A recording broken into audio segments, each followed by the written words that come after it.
Shalom, selamat berjumpa kembali lewat Gema Misi Kasih ini. Bapak Ibu, saudara yang dikasihi Tuhan, baik teman-teman di Makau, juga teman-teman di Hong Kong yang masih beribadah dari rumah, bahkan mungkin ada yang beribadah dari taman. Bersama hamba Tuhan di sini kami mengucapkan selamat hari Minggu, selamat beribadah. Tuhan memberkati kita semua. Sebelum kita memulai ibadah kita ini, mari kita masing-masing mengambil saat teduh sejenak.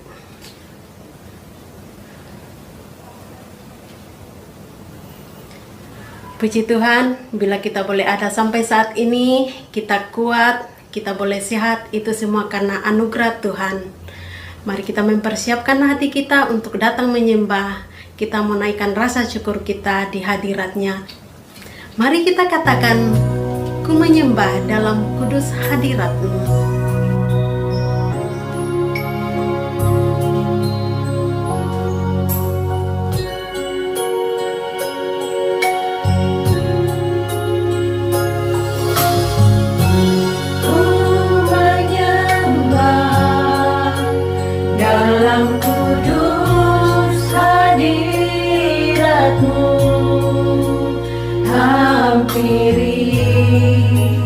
Tata kasih karunia-Mu Bapa,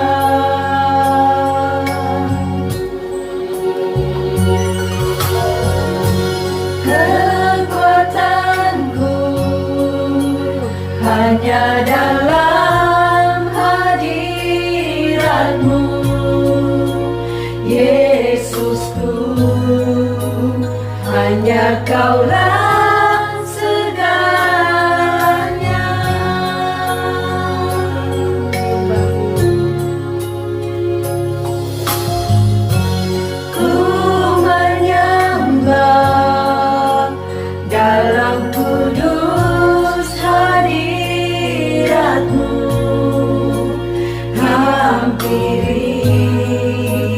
tata kasih karunia-Mu Bapa,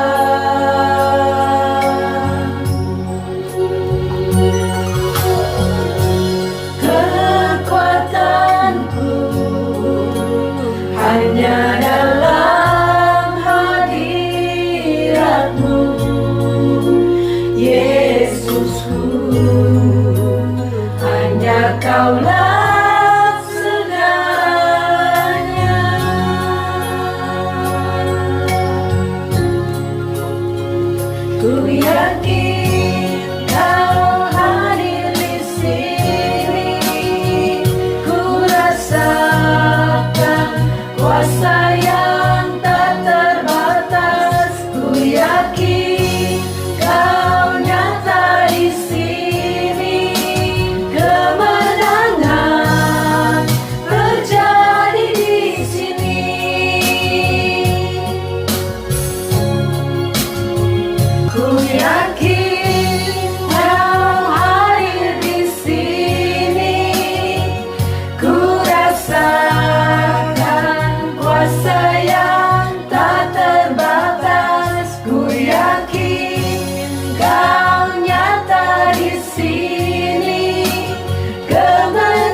Shalom, selamat memasuki bulan yang baru di bulan yang ke-12. Dan hari ini merupakan minggu pertama kita akan masuk dalam ibadah untuk memperingati akan kelahiran Tuhan Yesus. Untuk itu mari kita masuk dalam doa. Ibadah pada saat ini, ibadah ini kami buka kiranya jadi dalam nama Bapa, Anak dan Roh Kudus. Tuhan memberkati jemaat Tuhan sekalian. Amin. Kita akan membaca nas pembimbing dari Galatia 4 ayat yang keempat. Galatia 4 ayat yang keempat.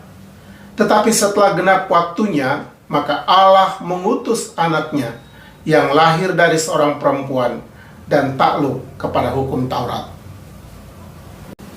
Ya, jemaat yang dikasihi Tuhan, kita yakin dan percaya bahwa Tuhan selalu hadir dalam setiap kehidupan kita, memberkati kita dengan berkat-berkat-Nya yang melimpah. Mari kita masyurkan namanya dengan pujian, Tuhan Allah hadir di sini.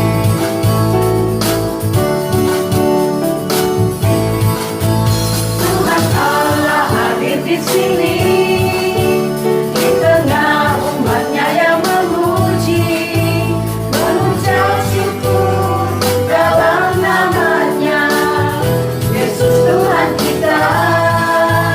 Tuhan Allah hadir di sini, berkat-Nya dirasakan semua.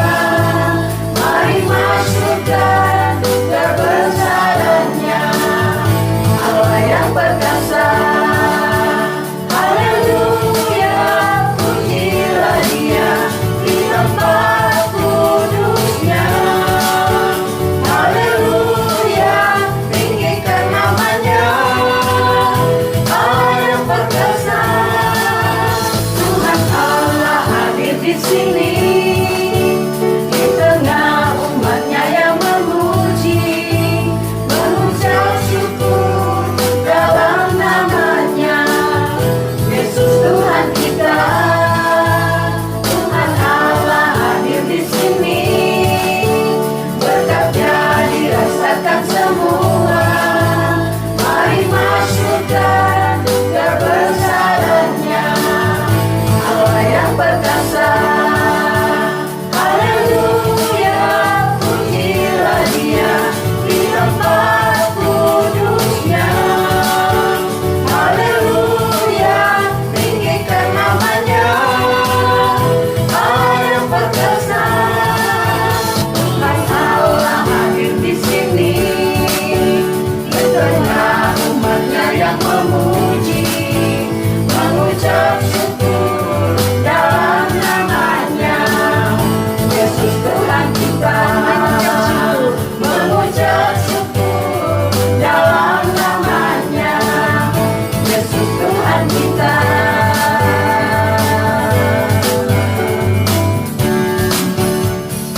Ya, kita akan teruskan pujian sukacita kita. Kita bersuka karena kebaikan Tuhan, rahmat-Nya yang selalu baru dalam kehidupan kita. Mari kita katakan, ku kan bersuka.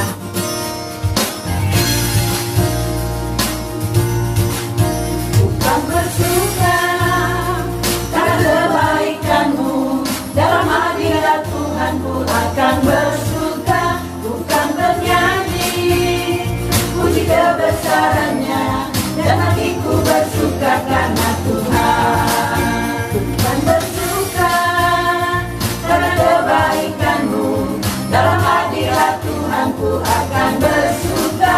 Bukan bernyanyi puji kebesaran-Nya, dan hatiku bersuka karena Tuhan. Rahmat-Nya baru bagiku setiap hari, anugerah-Nya limpah bagiku. Dia ganti duka dengan sukacita, dan kain tabungku digantikan tarian. Haleluya, dan hatiku bersuka.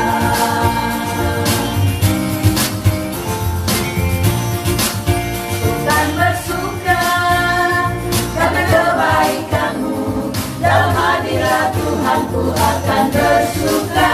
Bukan bernyanyi puji kebesaran-Nya, dan hatiku bersuka karena Tuhan. Rahmat-Nya baru bagiku setiap hari, anugerah-Nya limpah bagiku. Dia ganti duka dengan sukacita, dan kain tabungku digantikan tarian. Haleluya, dan hatiku bersuka.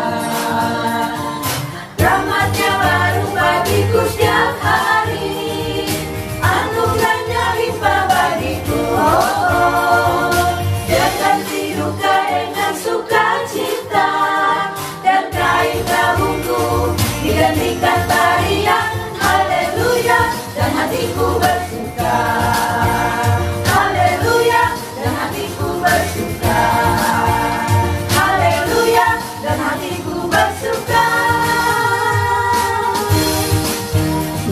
Ibu, tiba saatnya kita akan bermazmur bagi Tuhan, dan kita membuka kitab kita dari Mazmur 103 ayat 1 sampai ayat yang kelima. Mazmur 103 ayat 1 sampai ayat yang kelima. Mari kita sama-sama membacanya. Pujilah Tuhan, hai jiwaku, dari Daud. Pujilah Tuhan, hai jiwaku, pujilah namanya yang kudus, hai segenap batinku. Pujilah Tuhan, hai jiwaku, dan janganlah lupakan segala kebaikannya. Dia yang mengampuni segala kesalahanmu, yang menyembuhkan segala penyakitmu. Dia yang menebus hidupmu dari lubang kubur, yang memahkotai engkau dengan kasih setia dan rahmat. Dia yang memuaskan hasratmu dengan kebaikan, sehingga masa mudamu menjadi baru seperti pada burung Raja Wali. Dia yang mengampuni segala kesalahanmu, yang menyembuhkan segala penyakitmu. Betapa kita bersyukur memiliki Allah yang luar biasa, Bapa yang baik, Bapa yang mulia. Karena kasih-Nya yang begitu ajaib, Dia tunjukkannya bagi kita sebagai anak-anaknya, makhluk ciptaan yang mulia. Mari kita datang membawa pujian penyembahan kita kepadanya. Mari kita katakan, Bapa Kau setia, Bapa Kau mulia.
Jemaat Tuhan, mari kita masuk di dalam mendengarkan firman Tuhan.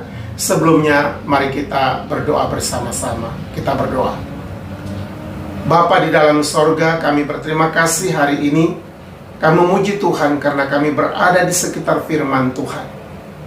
Kami ingin belajar firman-Mu. Berkati kami, berbicara kepada kami melalui bagian Alkitab yang akan kami baca. Supaya firman-Mu dapat menjadi remah bagi tiap-tiap hidup kami. Berkati kami, pakailah hamba yang terbatas untuk menyampaikan firman-Mu, sehingga kiranya semua kami boleh mendapatkan berkat di dalamnya. Terima kasih Bapa. Dalam nama Tuhan Yesus kami berdoa. Amin. Jemaat Tuhan, kita akan membaca bagian Alkitab yang menjadi dasar dari khotbah pada hari ini. Kita ambil dari kitab Nabi Yesaya, pasal yang ke-7, ayat yang ke-10 hingga ayat yang ke-17. Kitab Nabi Yesaya pasal yang ke-7, ayat yang ke-10 hingga ayat yang ke-17. Pemberitaan mengenai Immanuel. Tuhan melanjutkan firman-Nya kepada Ahaz, katanya, mintalah suatu pertanda dari Tuhan, Allahmu. Biarlah itu sesuatu dari dunia orang mati yang paling bawah, atau sesuatu dari tempat tertinggi yang di atas. Tetapi Ahaz menjawab, "Aku tidak mau meminta, aku tidak mau mencobai Tuhan." Lalu berkatalah Nabi Yesaya, "Baiklah, dengarkanlah, hai keluarga Daud. Belum cukupkah kamu melelahkan orang, sehingga kamu melelahkan Allahku juga? Sebab itu, Tuhan sendiri yang akan memberikan kepadamu suatu pertanda. Sesungguhnya seorang perempuan muda mengandung dan akan melahirkan seorang anak laki-laki, dan ia akan menamakan dia Immanuel. Ia akan makan dadi dan madu, sampai ia tahu menolak yang jahat dan memilih yang baik. Sebab sebelum anak itu tahu menolak yang jahat dan memilih yang baik, maka negeri yang kedua, rajanya engkau takuti, akan ditinggalkan kosong. Tuhan akan mendatangkan atasmu dan atas rakyatmu dan atas kaum keluargamu hari-hari seperti yang belum pernah datang sejak Efraim menjauhkan diri dari Yehuda, yakni Raja Asyur." Demikian firman Tuhan untuk kita. Berbahagialah kita semua yang mendengarkan firman Allah dan memelihara dalam hidup kita masing-masing. Terpujilah nama Tuhan kita, Yesus Kristus. Jemaat yang dikasihi Tuhan, dari teks firman Tuhan ini, saya mengangkat tema untuk kita renungkan bersama hari ini, ialah mengapa Yesus dinubuatkan. Mengapa Yesus dinubuatkan? Sebagaimana teks yang kita baca di sini merupakan bagian daripada nubuatan tentang Yesus yang akan lahir. Kita semua sekarang memasuki bulan Desember, dan kita boleh merayakan kelahiran Kristus, yang bagi umat Kristen, umat Tuhan, merupakan hari yang begitu luar biasa. Oleh karena apa? Kita merayakan satu peristiwa besar yang Allah kerjakan untuk keselamatan manusia, saudara dan saya. Itulah Allah menjadi manusia untuk menyelamatkan kita. Sehingga kalau kita memperhatikan kedatangan Tuhan Yesus, itu adalah satu nubuatan, ya, atau satu peristiwa yang telah dijanjikan. Bukan satu peristiwa yang kebetulan, ya, tapi satu peristiwa yang sudah dijanjikan oleh Allah sendiri, ya, melalui para nabinya. Baik kedatangan yang pertama ataupun kedatangan yang kedua kalinya, semuanya ada di dalam nubuatan yang sudah disampaikan. Namun kita hanya akan memfokuskan saat ini mengenai kedatangan yang pertama kali, yaitu kelahirannya yang telah terjadi pada 2000 tahun yang lalu. Kalau kita memperhatikan kedatangan Tuhan Yesus, itu adalah kedatangan yang sudah dinubuatkan. Memang di dalam Alkitab ada beberapa tokoh yang sepertinya dinubuatkan juga. Kita akan lihat, saya angkat 3 tokoh dalam Alkitab, yaitu pertama tentang Ishak. Itu dikatakan di dalam Kejadian pasal 18 ayat 9 hingga ayat yang ke-15. Pada waktu Tuhan mengatakan kepada Sarah bahwa tahun depan dia akan melahirkan seorang anak laki-laki, ya. Ishak juga seperti dijanjikan kepada Abraham dan Sarah. Yang kedua ialah tokoh Yakub. Ya, kita lihat juga di dalam Kejadian pasal 25 ayat 21 hingga ayat yang ke-26. Di situ dikatakan bahwa Tuhan juga memberikan Yakub dan juga saudara kembarnya Esau dalam kandungan. Dan dikatakan mereka akan menjadi 2 bangsa yang dikatakan yang keluar dari rahim Ribka. Kemudian yang ketiga ialah Samuel. Di dalam kitab pertama Samuel 1 ayat yang ke-9 hingga ayat yang ke-17. Juga di situ Elia, Nabi Eli katakan kepada Hana yang berdoa saat itu bahwa kiranya Tuhan akan menjawab atau memberikan apa yang sudah diminta kepadanya. Namun kalau kita perhatikan ketiga tokoh ini berdasarkan doa, hasil doa daripada orang tua masing-masing. Mereka berdoa dan Tuhan memberikan jawaban. Hal ini sangat berbeda dengan kelahiran Kristus. Kelahiran Kristus adalah janji yang diberikan oleh Allah sendiri, bukan berdasarkan permintaan manusia sama seperti tiga tokoh yang disampaikan tadi, ya. Itu berdasarkan janji Allah sendiri kepada manusia. Sehingga kita melihat inilah keunikan, keistimewaan daripada nubuatan tentang Yesus. Sehingga mengapa Yesus dinubuatkan. Oleh karena itu dalam bagian firman Tuhan hari ini kita akan belajar 3 poin dari tema mengapa Yesus dinubuatkan. Karena pentingnya maka Allah menubuatkan, menjanjikan. Nah, di sini kita memperhatikan bahwa sesuatu yang penting itu biasanya dipesan, dijanjikan terlebih dahulu. Sama seperti dalam kehidupan kita ada sesuatu yang sangat penting, kita nyatakan duluan, pesan duluan, janji duluan, karena barang ini penting, harus dijaga, ya. Demikian juga tentang kelahiran Kristus. Adalah hal yang sangat penting dalam rencana Allah dan juga dalam bagi keselamatan kita manusia. Maka Allah menjanjikan, Allah menubuatkan melalui para nabi. Dan kita melihat dalam konteks ini, di mana dalam masa pelayanan Nabi Yesaya, ya sekitar kurang lebih 800 tahun sebelum kelahiran Kristus.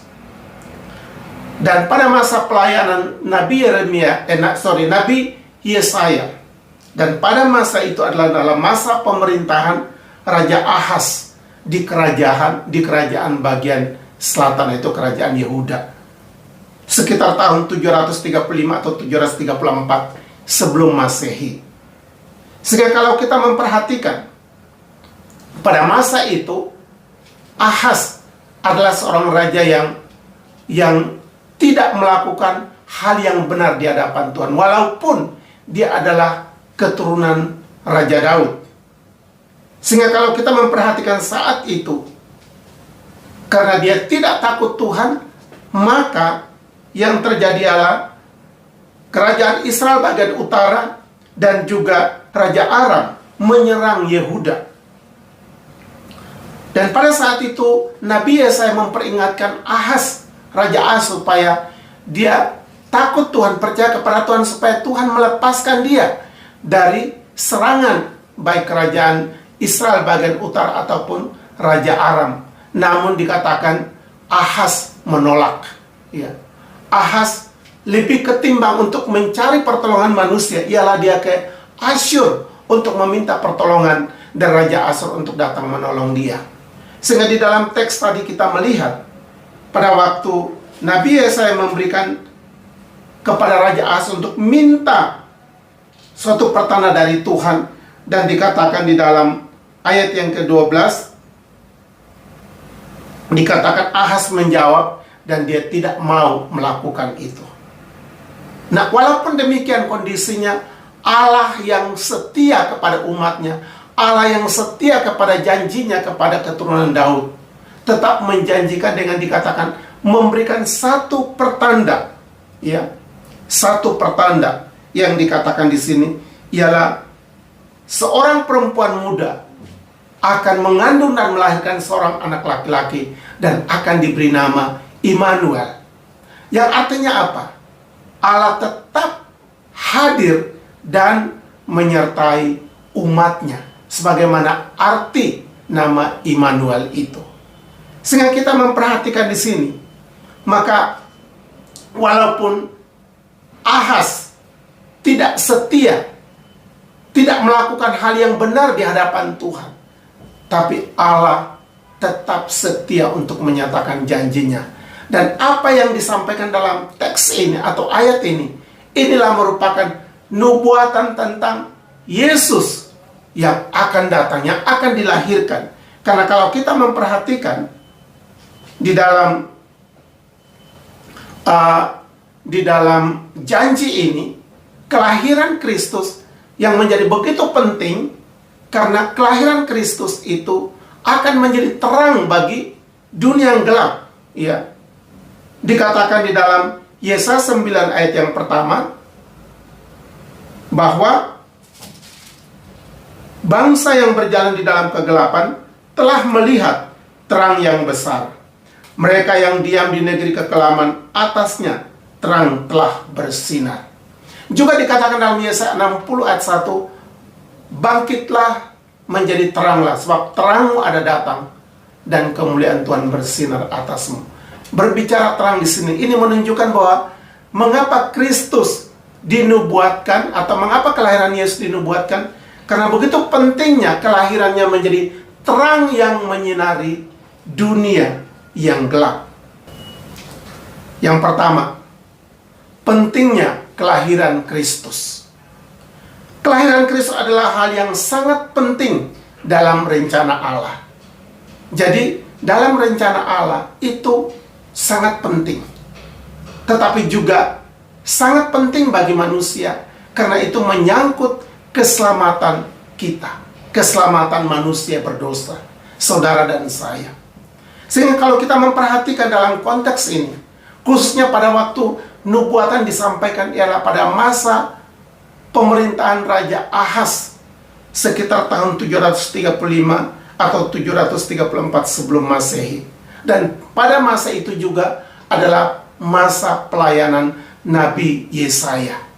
Sehingga Nabi Yesaya menubuatkan tentang peristiwa kelahiran Kristus ini. Kalau kita memperhatikan, pada masa itu Raja Ahaz memerintah. Dia adalah termasuk keturunan daripada Raja Daud. Tetapi Raja Ahaz dikatakan dia tidak melakukan apa yang benar di mata Tuhan, sebagaimana dikatakan dalam 2 Raja-Raja 16 ayat 5 hingga ayat yang ke-18. Nah, di sini kita melihat bahwa walaupun dia adalah dalam keturunan Raja Daud, tetapi ada raja yang melakukan hal yang berkenan kepada Tuhan, tapi ada raja yang tidak melakukan hal yang berkenan kepada Tuhan dalam masa pemerintahannya, termasuk Raja Ahaz ini. Karena apa? Pada masa pemerintahan Raja Ahaz, dia menjadi raja yang tidak takut kepada Tuhan. Sehingga pada waktu serangan dari kerajaan Israel bagian utara dan juga dari Raja Aram, lalu Nabi Yesaya memintakan kepadanya supaya dia takut kepada Tuhan, percaya kepada Tuhan, supaya Tuhan melepaskan dia daripada serangan, baik dari kerajaan utara ataupun dari kerajaan Raja Aram. Tapi dia tidak mau melakukan. Sebaliknya malah dia pergi ke Asyur dan minta pertolongan kepada Asyur. Sehingga dikatakan bahwa dia tidak melakukan apa yang Tuhan kehendaki. Nah, walaupun demikian, Tuhan tetap dalam kesetiaannya kepada Daud dan keturunannya. Itulah sebabnya dalam nubuatan ini, Yeremia menyampaikan satu nubuatan tentang kelahiran dari seorang anak. Dikatakan di dalam ayat yang kita baca tadi, ya, di dalam ayat yang ke-14, sebab itu Tuhan sendiri yang akan memberikan kepadamu suatu pertanda. Sesungguhnya seorang perempuan muda mengandung dan akan melahirkan seorang anak laki-laki, dan ia akan menamakan dia Immanuel. Walaupun Ahaz tidak takut kepada Tuhan, tapi Allah tetap setia menyatakan itu dengan Tuhan akan memberikan seorang anak yang akan lahir yang disebutkan namanya Immanuel. Yang artinya apa? Allah menyertai kita. Sehingga kita melihat di sini bahwa apa yang disampaikan ini untuk memberikan pernyataan kepada Ahaz, tetapi juga untuk nubuatan ke depan yang akan digenapi di dalam Tuhan Yesus Kristus, ya, sebagaimana dikatakan dalam Injil Matius, kegenapannya dalam Injil Matius pasal 1. Nah, kita melihat mengapa pentingnya kelahiran Kristus ini sehingga harus dinubuatkan. Dari sekian banyak hal kita akan lihat satu hal yang penting adalah bahwa kelahiran Kristus itu bagaikan terang yang menyinari dunia yang gelap. Sebagaimana dikatakan di dalam Yesaya 9 ayat yang pertama. Yesaya 9 ayat yang pertama. Bangsa yang berjalan di dalam kegelapan telah melihat terang yang besar. Mereka yang diam di negeri kekelaman, atasnya terang telah bersinar. Juga dilanjutkan dengan Yesaya 60 ayat 1. Bangkitlah menjadi teranglah, sebab terangmu ada datang, dan kemuliaan Tuhan bersinar atasmu. Bahkan dikatakan lagi dalam Lukas 1 ayat yang ke-78 dan 79. Lukas 1 ayat 78 dan 79, di situ dikatakan, oleh rahmat dan belas kasihan dari Allah kita, dengan mana Ia akan melawat kita surya pagi dari tempat yang tinggi, untuk menyinari mereka yang diam dalam kegelapan dan dalam naungan maut, untuk mengarahkan kaki kita kepada jalan damai sejahtera. Yesus dikatakan di sini sebagai terang yang bersinar di dalam kegelapan. Sehingga betapa pentingnya disampaikan, dinubuatkan, supaya umat Tuhan memiliki pengharapan, ya. Supaya mereka memiliki pengharapan bahwa terang Tuhan yang menyinari mereka. Sehingga dikatakan lagi di dalam Yohanes 1 ayat yang ke-9, terang yang sesungguhnya, ini terang yang sesungguhnya, yang menerangi setiap orang sedang datang ke dalam dunia. Bahkan Yesus menekankan lagi di dalam Yohanes 8 ayat yang ke-12. Yesus katakan, akulah terang dunia. Barang siapa mengikut aku, ia tidak berjalan dalam kegelapan, tetapi ia akan memperoleh terang hidup itu. Terang itu adalah satu kehidupan, terang yang hidup, yang menyinari mereka yang dalam kegelapan. Sehingga kalau kita memperhatikan, karena pentingnya kelahiran Kristus yang dikatakan di sini sebagai terang, maka dinubuatkan atau dijanjikan. Sama seperti dalam kehidupan kita, hal yang penting itu pasti akan dipesan terlebih dahulu. Sesuatu berita yang penting akan tentu kita akan menjanjikan atau memberikan pesan terlebih dahulu. Demikian juga Allah kerjakan tentang kelahiran Kristus. Karena pentingnya kelahiran itu, maka dia dinubuatkan atau dijanjikan terlebih dahulu. Yang kedua, kesempurnaan rencana keselamatan Allah. Kesempurnaan rencana keselamatan Allah. Dalam ayat yang ke-14, tadi kita sudah melihat bahwa anak yang lahir itu diberi nama Immanuel, yang artinya Allah beserta kita. Nah, untuk mengerjakan keselamatan bagi manusia berdosa, maka Allah melakukan dengan konsisten dan teratur. Dan hal ini dimulai dengan Allah memberikan satu pertanda, ya, satu pertanda supaya manusia dapat mengetahui sejak awal apa yang Tuhan akan lakukan. Dan apa yang Tuhan lakukan itu digenapi di dalam Injil Matius. Injil Matius pasal 1 ayat yang ke-22 dan 23 dikatakan, hal itu terjadi supaya genaplah yang difirmankan Tuhan oleh nabi. Yang dimaksudkan di sini adalah Nabi Yesaya. Sesungguhnya anak darah itu akan mengandung dan akan melahirkan seorang anak laki-laki, dan mereka akan menamakan dia Immanuel, yang berarti Allah menyertai kita. Nah, kita memperhatikan di sini bahwa anak itu diberi nama Immanuel, yang artinya Allah yang imanen, Allah yang tidak kelihatan, tidak dapat terjangkau itu akan menjadi transenden, artinya akan menyatakan diri dan tinggal di antara manusia, dan bukan hanya tinggal tapi juga akan menyertai manusia, menyertai saudara dan saya. Sehingga kalau kita memperhatikan, dia datang ke dalam dunia Sebagaimana dikatakan juga dalam Yohanes 1 ayat yang ke-14. Yohanes 1 ayat yang ke-14 dikatakan, firman itu telah menjadi manusia dan diam di antara kita, dan kita telah melihat kemuliaannya, yaitu kemuliaan yang diberikan kepadanya sebagai anak tunggal Bapa, penuh kasih karunia dan kebenaran. Ia datang ke dalam dunia. Ia yang adalah firman itu. Jadi sebelum Yesus datang ke dalam dunia, dia adalah firman. Ya, dia adalah firman. Dia bukan sudah diberi nama Yesus, bukan. Dia itu adalah firman. Tetapi setelah dia menjadi manusia, baru dinamakan dia Immanuel, atau juga diberikan nama Yesus. Immanuel artinya Allah menyertai kita. Yesus artinya juru selamat. Itu setelah dia menjadi anak, menjadi manusia. Dan kita melihat di sini untuk apa dia datang di tengah dunia, supaya di tengah dunia ini tinggal di antara manusia, sebagaimana dikatakan di sini, supaya dikatakan kita boleh melihat kemuliaannya. Ya, melihat kemuliaannya. Kemuliaan apa yang kita lihat?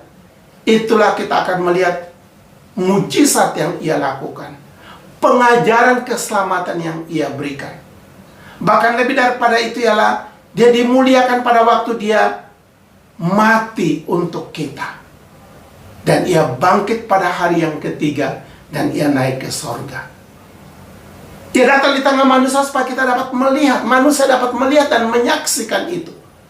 Sehingga mengapa ia memilih para murid, so mereka menyaksikan tiap-tiap hal yang dilakukan oleh Tuhan Yesus, sehingga akhirnya mereka menjadi saksi dan menuliskan itu bagi kita melalui Alkitab yang kita miliki.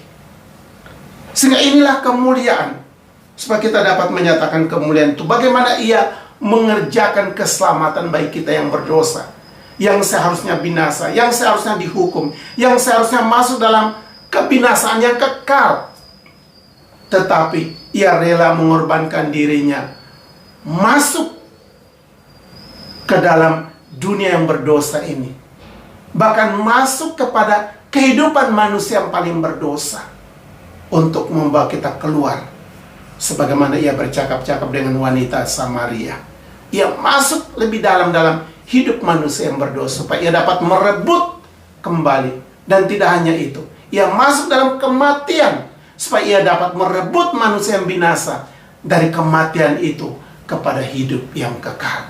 Saudara, di sini kita melihat bahwa kita boleh bersyukur karena Yesus yang kita percaya dia datang ke dalam dunia. Bukan dia diangkat menjadi Tuhan, tapi dia Tuhan yang datang ke dalam dunia supaya dapat mengangkat kita yang berdosa ini untuk diselamatkan. Itulah kesempurnaan rencana keselamatan Allah. Yang ketiga dan yang terakhir, Yesus dinubuatkan menunjukkan kesetiaan Allah dalam janjinya. Kesetiaan Allah dalam janjinya. Tadi kita sudah melihat tentang ayat 14, yang adalah nubuatan tentang kelahiran Kristus. Dan itu juga sudah digenapi dalam Injil Matius, tadi juga sudah dibacakan. Jadi kita melihat di sini bahwa dalam jangka waktu yang begitu lama, dan bukan hanya Nabi Yesaya, tapi para nabi yang lain pun menubuatkan dalam masa pelayanan mereka tentang Yesus yang akan datang. Dan kita melihat, walaupun rentang waktu yang begitu lama, tetapi Allah tetap menyatakan kesetiaannya dalam janjinya. Ya. Hal ini menunjukkan bahwa apa yang Allah janjikan, pasti Allah menggenapinya. Ya. Apa yang Allah janjikan, pasti Allah menggenapinya. Hal ini menunjukkan tentang kesetiaan Allah itu. Sehingga dikatakan dalam nas pembimbing yang kita sudah baca tadi, dikatakan, tetapi setelah genap waktunya, maka Allah mengutus anaknya yang lahir dari seorang perempuan dan takluk kepada hukum Taurat. Jadi kita melihat Allah sampai pada genap waktu, maka ia memenuhi janji itu, sehingga Yesus lahir. Jadi Yesus lahir bukan secara kebetulan, tapi ia lahir dalam janji Allah. Ia lahir dalam waktu Allah. Karena genap waktunya dipakai di sini. Lalu Yesus yang lahir itu dikatakan ia takluk kepada hukum Taurat. Apa dapat kita mengerti dari kalimat ini? Ialah ia disunat hari yang ke-8. Ia juga harus 30 tahun baru ia dapat memberikan pengajaran. Ya. Ia ikut dalam perayaan Paskah. Ya. Ia juga ikut dalam beribadah di sinagoge atau di bait Allah. Semua yang merupakan tuntutan daripada hukum Taurat, Yesus jalani. Ya. Sehingga dia benar-benar ada di tengah manusia. Supaya untuk memberikan satu teladan bagi kita. Supaya kita mengikuti dia dan percaya kepadanya. Berbicara tentang kesetiaan Tuhan dalam janjinya, itulah kesetiaan yang tidak dapat kita ragukan, ya. Walaupun kita manusia sering tidak setia, tapi ia tetap setia. Karena apa? Kesetiaan dari janji waktu yang begitu lama dia wujudkan, yaitu tentang kelahiran Kristus. Apalagi dengan janji Tuhan bagi tiap-tiap kita. Ia memberkati kita, ia akan menolong kita. Ia pasti setia menggenapi janjinya. Walaupun kita tahu dalam hidup kita, saudara dan saya, dalam doa kita tiap-tiap hari, masih ada banyak pergumulan-pergumulan kita yang sepertinya belum terjawab. Pergumulan-pergumulan kita paling dalam yang belum ada jawaban. Tapi jangan lupa, Allah kita Allah yang setia. Dia setia terhadap janjinya bagi kita. Dia setia terhadap firman-Nya terhadap kita, pemeliharaannya terhadap kita. Sehingga dikatakan di dalam 2 Tesalonika pasal 3 yang ketiga, tetapi Tuhan adalah setia. Ia akan menguatkan hatimu dan memelihara kamu terhadap yang jahat. Rasul Paulus berbicara tentang Tuhan yang setia. Ya, di tengah kehidupan jemaat mengalami berbagai pergumulan, tapi dikatakan Tuhan setia akan memelihara hatimu. Juga dalam 1 Korintus 1 ayat yang ke-9, Allah yang memanggil kamu kepada persekutuan dengan anaknya Yesus Kristus Tuhan kita adalah setia. Nah, berbicara tentang kesetiaan ini, sehingga mari kita sebagai orang percaya saat ini membawa kita juga tetap setia dengan Tuhan.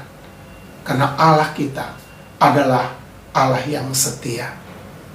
Itulah sebabnya mengapa Yesus dinubuatkan, untuk menunjukkan tentang pentingnya kelahiran Kristus. Berbicara tentang kesempurnaan rencana keselamatan dari Allah. Juga berbicara tentang kesetiaan Tuhan dalam menepati janjinya. Kiranya Tuhan memberkati. Mari kita berdoa. Bapa di sorga, kami berterima kasih untuk firman-Mu. Persiapkan kami untuk memasuki bulan ini dengan berbagai kegiatan perayaan memperingati akan kelahiran Kristus. Membawa kami memahami tentang Yesus yang sudah dinubuatkan. Sehingga di saat kami merayakan kelahiran, kami sedang melakukan apa yang Tuhan sudah janjikan bagi kami. Berkati firman-Mu, berkati kami semua. Dalam nama Tuhan Yesus kami berdoa. Amin. Puji Tuhan, kita sudah diberkati firman Tuhan saat ini yang sudah disampaikan oleh hamba-Nya. Kiranya itu boleh menjadi pelita dalam kehidupan kita. Dan tiba saatnya kita memberikan persembahan kita, apapun bentuk persembahan itu, mari kita berikan dengan hati sukacita. Dan kita akan menyanyikan pujian Yesus Sukacitaku. Pujian ini juga menjadi pujian penutup dalam ibadah kita saat ini. Saudara, apapun yang kita alami sekarang, apapun yang akan kita hadapi ke depan, tetap bersukacita di dalam Tuhan, karena kita yakin dan percaya tangan Tuhan selalu menopang kita, selalu menyertai kita. Tuhan Yesus memberkati. Yesus sukacitaku,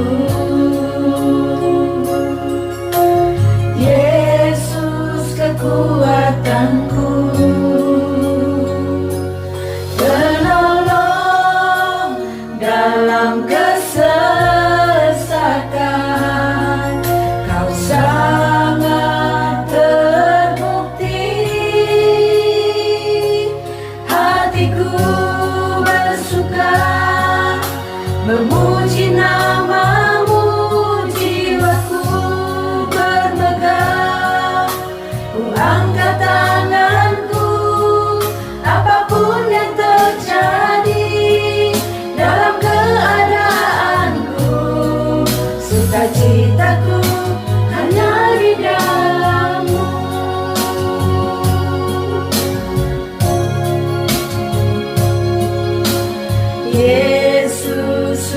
sukacitaku.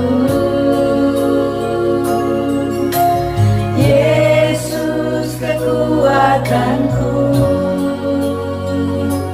penolong dalam kesesakan. Kau sangat terbukti, hatiku bersuka memuji namamu, jiwaku bermegah. Ku angkat tanganku, apapun yang terjadi dalam keadaanku. Sukacitaku hanya di dalam-Mu. Hatiku bersuka memuji namamu, jiwaku bermegah. Ku angkat tanganku, apapun yang terjadi dalam keadaanku. Sukacitaku hanya di dalam-Mu. Apapun yang terjadi dalam keadaanku, sukacitaku hanya di dalam-Mu. Sukacitaku hanya di dalam-Mu.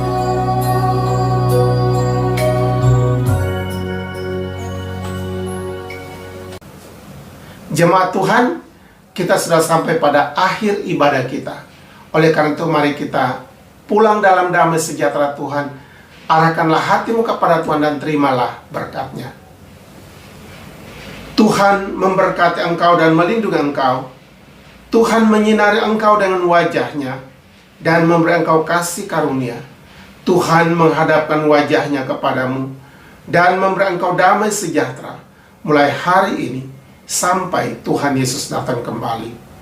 Amin. Amin. Amin.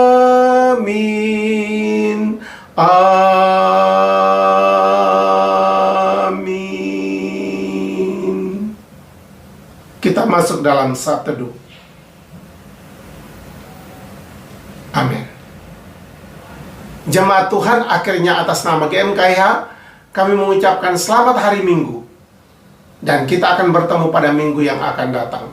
Tuhan memberkati. Shalom.